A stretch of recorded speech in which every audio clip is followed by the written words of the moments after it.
শাশুড়ি মারা দুনিয়ার সব কিছু বুঝতে পারে, কিন্তু এটা বোঝে না বাড়িতে কাজ আসলে সে যায় মেয়ের বাড়ি কাজ করতে।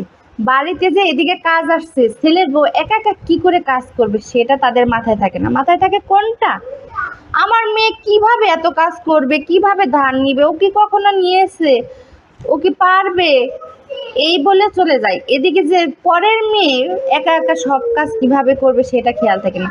তারা এমন পণ্ডিত, তারা সব কিছু বোঝে, কিন্তু এটা বোঝে না যে আমরা যদি অন্যের মেয়েকে ভালোবাসি তাহলে তো নিজের মেয়েকে আল্লাহও ভালোবাসবে, অন্যও ভালোবাসবে। তারা সব বোঝে কিভাবে মেয়ে সংসারে কি কাজ করবে, মেয়ে কিভাবে শ্বশুর শাশুড়ির মন জোগাড় করবে, স্বামীর সাথে কিরকম করবে, টুকি টাকি ফুটি নাটি সব টুকিটাক করে শিখিয়ে দিবে। কিন্তু ছেলের বউর সাথে যে কিরকম ব্যবহার করা লাগবে সেটা তারা বুঝে না, বুঝছেন? তারা সব বুঝে, সব কিছু শিখিয়ে দিতে পারে, কিন্তু এটা নিজেরা কখনো বুঝতে পারে না যে অন্যের মেয়ের সাথেই, আমার ছেলের বউটা তো অন্য বাড়ির মেয়ে, মানে তার সাথে যদি আমরা খারাপ ভালো ব্যবহার করি তাহলে তো আমার মেয়েকেও অন্য আরেকজন ভালো ব্যবহার করবে, সেটা বুঝতে পারে না। তারা এমনই একটা পণ্ডিত। আসসালামু আলাইকুম, আশা করি সবাই ভালো আছেন। আলহামদুলিল্লাহ আমি অনেক ভালো আছি।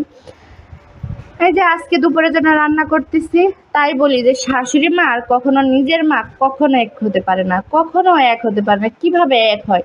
নিজের মা পারতো কখনো কাজ রেখে পরের বাড়ি যেতে, আর উনি গেল নিজের বাড়ির কাজ, তারও তো বাড়ি, সে কাজ ফেলে যায় মেয়ের বাড়ি কাজ করতে। তো এই যে দুপুরে করলা ভাজি রান্না করতেছি, মানে তেল দিয়ে ভাজি করতেছি।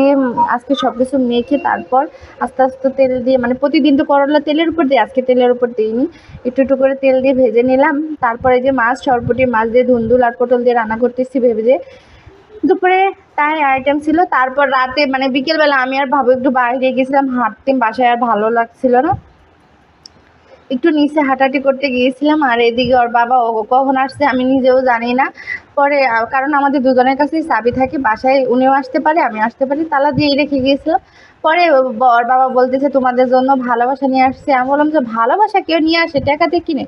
বলে যে এই যে দেখো এটা হলো ভালোবাসা, লিচি হলো বলে আমাদের ভালোবাসা। তো এই যে ভালোবাসা দেখাতে বিছানার উপরে নিয়ে আসছে এত বলে প্লেটে। আর আমি দেখে মানে বাবু অনেক খুশি হয়েছে, আমিও বাবুকে বলতেছি খেও না বাবু, ধুয়ে খেতে হবে। আর আমিও লোভ সামলাতে পারলাম না, পরে আমি না ধুয়ে একটা খেলাম, আর আমার বাবা যাচ্ছে ধুয়ে নিয়ে আসতে, তারপর বাবুকে কয়েকটা ধুয়ে দিচ্ছে।